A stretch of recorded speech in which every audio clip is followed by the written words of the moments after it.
Rehab tower आणि sale tower हा जो भेदभाव आहे हा आत्ताच होतोय की हे देखील सत्तेत होते तेव्हापासून होतो? नेमकं काय? आम्ही सांगतो ह्याच्यामध्ये साध्या गोष्टी लक्षात घ्या.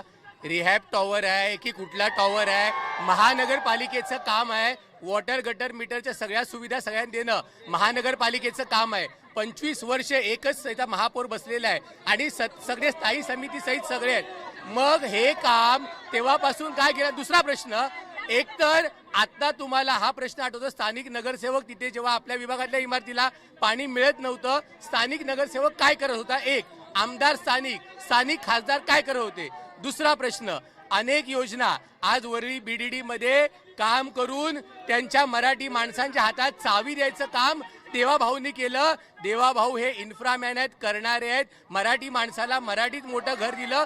आज अभ्युदय नगर, काळा चौकी अभ्युदय नगर मध्ये स्थानिक नगरसेवकाला 25 वर्ष अभ्युदय नगर जिजामाता नगरचा पुनर्विकास करता आला नाही. हा पुनर्विकास म्हाडाच्या माध्यमातून देवाभाऊ आता करून दाखवतात. हो केलं.